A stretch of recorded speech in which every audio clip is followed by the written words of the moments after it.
ഡൽഹിയിൽ മാധ്യമപ്രവർത്തകരോട് ക്ഷുഭിതനായി പിണറായി വിജയൻ. കാലെടുക്കുന്നതിന് മുൻപ് കാറിന്റെ ഡോർ അടയ്ക്കുകയാണോ എന്നാണ് പിണറായി ചോദിച്ചത്. ഡൽഹി കേരള ഹൌസിൽ നിന്ന് CPM കേന്ദ്ര കമ്മിറ്റി യോഗത്തിൽ പങ്കെടുക്കാൻ സുർജിത് ഭവനിലേക്ക് ഇറങ്ങുകയായിരുന്നു പിണറായി. നിങ്ങൾക്ക് ന്യൂസ് വേണമെന്ന് വെച്ചിട്ട് വാതിലടക്കേണ്ടതെന്നും പിണറായി വിജയൻ മാധ്യമപ്രവർത്തകരോട് ചോദിക്കുന്നത്. നിങ്ങൾക്ക് ന്യൂസ് വേണമെന്ന് വെച്ചിട്ട് വാതിലടക്കേണ്ട എന്ന അദ്ദേഹത്തിന്റെ ചോദ്യത്തിൽ മാധ്യമങ്ങളോടുള്ള കടുത്ത അമർഷം വ്യക്തമായിരുന്നു. എന്നാൽ ഈ പ്രതികരണം അവിടം കൊണ്ടൊന്നും അവസാനിച്ചില്ല. കേന്ദ്ര കമ്മിറ്റി യോഗം കഴിഞ്ഞ് തിരികെ കേരള ഹൌസിൽ എത്തിയപ്പോഴും മാധ്യമപ്രവർത്തകർക്ക് നേരെ അദ്ദേഹം വീണ്ടും ദേഷ്യപ്പെടുകയാണ് ഉണ്ടായത്.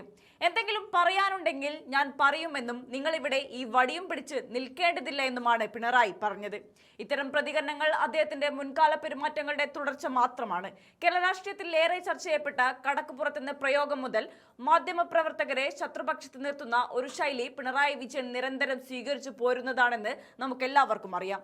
ജനപ്രതിനിധികൾ ജനങ്ങളോട് മറുപടി പറയാൻ ബാധ്യസ്ഥരാണെന്നിരിക്കെ മാധ്യമങ്ങളുടെ ചോദ്യങ്ങളെയും അവരുടെ സാന്നിധ്യത്തെയും അസഹിഷ്ണുതയോടെ നേരിടുന്നത് ഒരു നല്ല നേതാവിന് ചേർന്നതല്ല. നിരന്തരം ശോഭിക്കുകയും മാധ്യമങ്ങളെ അടിച്ചമർത്താൻ ശ്രമിക്കുകയും ചെയ്യുന്നത് സ്വന്തം പരാജയങ്ങളെയും വീഴ്ചകളെയും മറച്ചു പിടിക്കാനുള്ള ശ്രമമാണോ എന്ന് പൊതുസമൂഹം സംശയിച്ചാൽ അതിനെ കുറ്റം പറയാനാകില്ല. ചോദ്യങ്ങളെ ഭയപ്പെടുന്നവരാണ് പലപ്പോഴും അസഹിഷ്ണുത പ്രകടിപ്പിക്കാറുള്ളത്.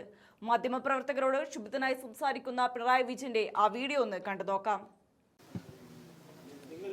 എന്തെങ്കിലും പറയാനുണ്ടെങ്കിൽ ഞാൻ പറയൂ. നിങ്ങൾ വടി വിട്ട് നിർത്തുന്ന കാര്യം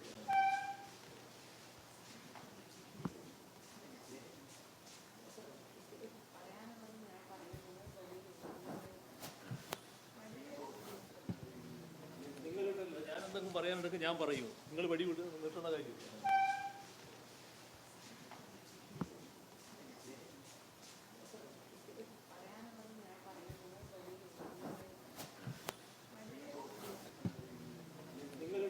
എന്തെങ്കിലും പറയാനുണ്ടെങ്കിൽ ഞാൻ പറയൂ. നിങ്ങൾ വടി വിട്ട് നിർത്തുന്ന കാര്യം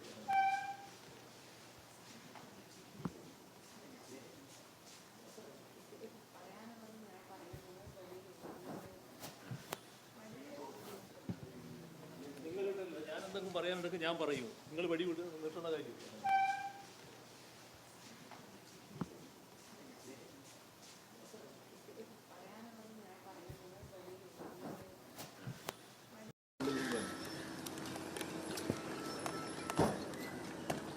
കാലിക്കെടുക്കുന്നതിന് മുമ്പ് നിങ്ങൾ നടക്കല